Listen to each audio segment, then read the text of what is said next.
Ce dont nous avons besoin, c'est effectivement d'avoir une Europe forte et plus proche des citoyens. Elle l'est dans les faits au travers de l'élection au suffrage universel des députés européens, mais elle pourrait l'être bien évidemment davantage.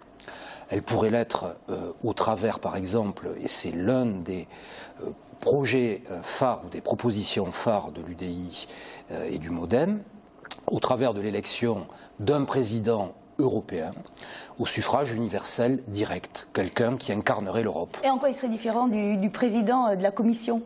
Eh bien, tout d'abord, le président de la Commission a été jusqu'à présent élu d'une manière qui est tout sauf démocratique, puisque jusqu'à présent, il était choisi. Nous allons vers une phase de progrès, en ce sens que ce sont les parlements, un petit peu en quelque sorte comme cela se passait sous la 4e République en France, qui éliront le prochain président de la Commission. Mais nous pensons que l'Europe mérite mieux et que les citoyens doivent être incarnés par un homme qui pourrait s'asseoir à la table des négociations avec le président des États-Unis, avec le président chinois.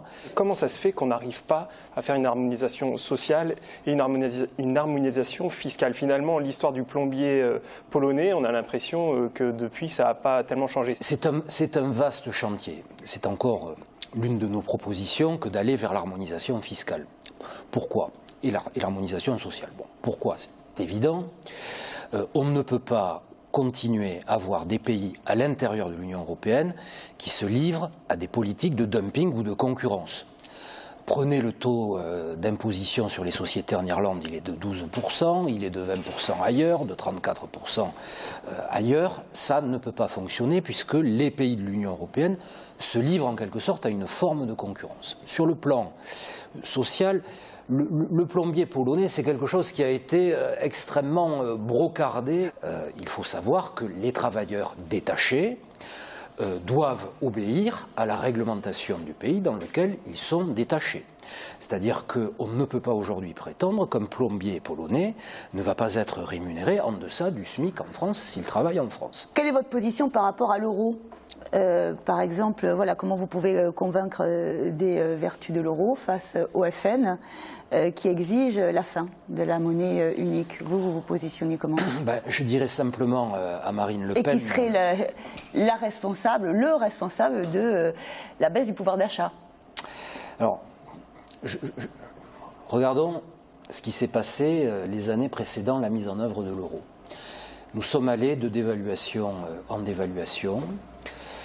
Et la mise en œuvre de l'euro a été un facteur de stabilité économique. Malheureusement, l'avènement de l'euro est arrivé quelques années avant la plus grande crise que nous ayons traversée en 2008. Et donc prendre l'euro comme bouc émissaire, c'est encore une fois dire des choses extrêmement simplistes, pour ne pas dire complètement inexactes. Est-ce qu'il est trop haut en fait actuellement? Est-ce que c'est pas ça le problème par rapport au dollar?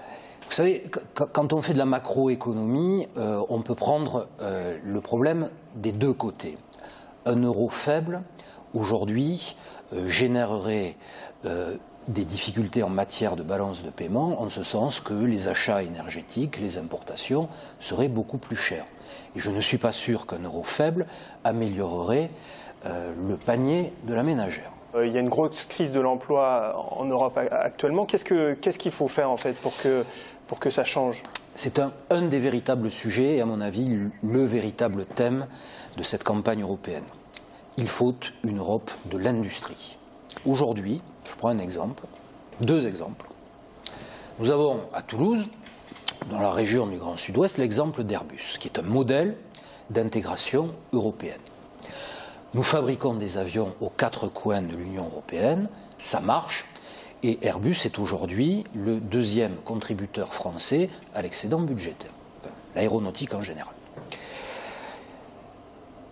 L'exemple du rail ou de la fabrication de trains, de TGV, est l'exemple contraire. Siemens d'un côté, entreprise allemande, Alstom de l'autre côté, entreprise française. Ces deux entreprises, qui sont de dimensions quasi européenne, se livre à une lutte farouche sur les marchés émergents. Vous savez que l'avenir du rail, c'est l'Asie, l'Inde, le Brésil, et qu'il y a des milliards et des milliards d'euros à obtenir sur ces marchés. Eh bien, Alstom, Siemens se livrent à une guerre effrénée en Chine. Moralité, ce sont les entreprises tierces qui obtiennent ces marchés. Alors qu'est-ce qu'il faut faire? Eh bien, tout simplement, il faut faire l'Airbus du rail, le Railbus, par une politique industrielle européenne intégrée. Seule l'Europe aujourd'hui a les marges de manœuvre pour financer cette émergence. Aujourd'hui, nous sommes bien conscients, dans un pays qui est exsangue, il faut en être conscient, qui rembourse chaque année 47 milliards d'intérêts de dette, que nous n'avons plus les marges de manœuvre nécessaires pour accompagner l'industrie vers un redéploiement qui soit de nature à permettre de lutter avec des géants mondiaux.